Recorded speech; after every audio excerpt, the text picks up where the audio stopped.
이 사건은 박수민 선생님 딸 집에서 모친의 시신이 발견됐어요. 어제 오전 10시 20분경 경기도 김포시에서 한 부부가 경찰에 어머니가 숨져 있다라고 신고를 합니다. 예. 즉 본인들 집에 78세 된 어머니가 숨진 채 발견됐다는 신고를 하게 되는데 경찰이 신고 4시간 만에 거리에서 배회하던 이 부부의 딸, 그러니까 피해자의 손녀인 19세 대학생을 존속 살해 혐의로 긴급 체포합니다. 예. 이 범행 장소는 이 손녀가 부모님과 함께 사는 집이고 외할머니인 피해자가 종종 와서 잠을 자고 간다고 합니다. 이날도 외할머니가 이 집에 와서 잠을 자다가 네. 침대에 누운 채로 사망한 상태로 발견됩니다. 그러니까 범인이 손녀인 건데 박수민 선생님 좀 이 손녀가 좀 이상한 좀 상식적으로 이해 안 되는 말을 했는데 내가 극단적인 선택을 하려고 했는데 억울해가지고 할머니와 같이 가려 해. 초기 진술이 이렇게 나왔단 말이에요. 최초에는 진술을 거의 하지 않다가 범행 동기에 대한 추가적인 추궁에 진술한 내용이 극단적 선택을 시도하려고 했는데 혼자 죽기 억울해서 할머니랑 같이 가려고 했다. 또 예.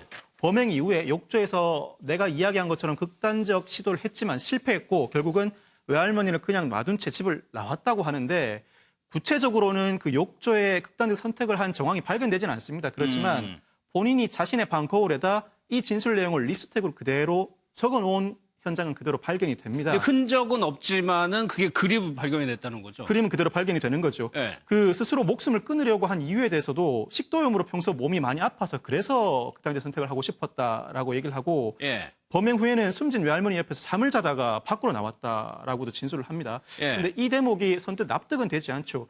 극단적인 선택을 하려고 했다. 그런데 혼자 가기 억울했으면 왜 굳이 평소에 가끔 방문하는 외할머니를 범행 대상으로 그렇죠. 삼았을까? 예. 그리고 범행 동기, 그 범행 도구인 흉기도 그 직전에 구입을 했었거든요.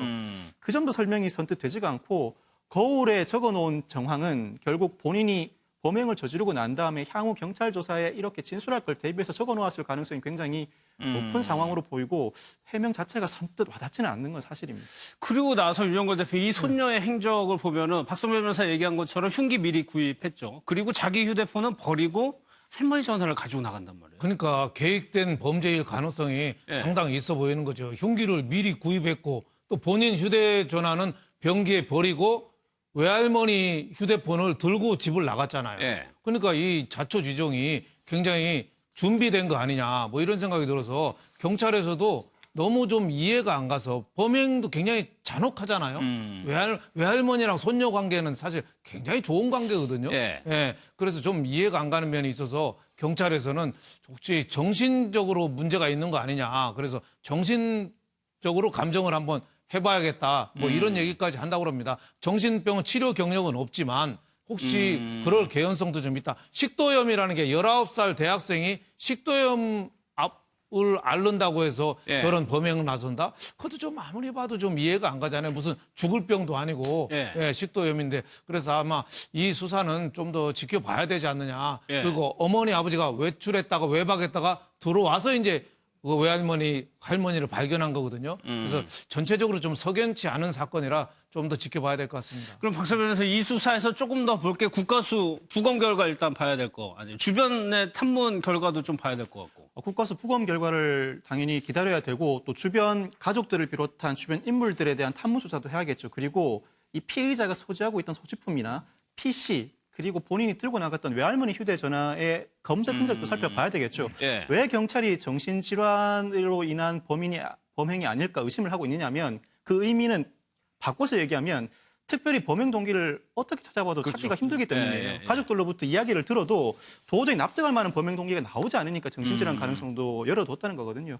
경찰로서는 휴대전화, 본인 휴대전화는 그대로 물속에 버리고 외할머니 예. 휴대전화를 가지고 나왔던 이유가 본인 진술도 그렇습니다. 추적을 당할까 봐. 그런데 도망을 가는 과정에서 핸드폰 하나는 있어야 되겠다고 생각을 했던 것 같습니다. 예. 요즘 젊은 사람들이 핸드폰 자체가 없으면은 보행이 굉장히 도주 과정에서 굉장히 불편을 겪을 수가 있으니까 통화만 안 하면 된다는 생각을 했던 것 같아요. 그러면서도 멀리 도주하지는 또 않아요.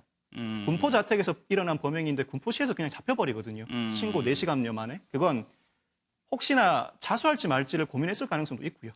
그리고 멀리 도주를 한다고 해도 마땅히 숨을 곳이 없다고 판단했을 수도 있습니다. 그래서 고민을 하고 있었을 가능성이 높고 검거된 이후에도 별다른 이야기를 하지 않는 건 지금도 어떻게 진술하는 것이 나중에 내 형량에 도움이 될까 계속 고민을 하고 있는 것 같습니다. 그와 별개로 주변 탐문, 소지품, PC 그리고 주변에 여러 정황들, 예. 외할머니 휴대전화 등 곳곳에 탐지를 해가면서 결국 일부씩 나오는 증거들을 토대로 계속 추궁을 해 나가야 본인 입으로 진술하는 범행 동기를 충분히 확인할 수 있을지 않을까 싶습니다. 알겠습니다.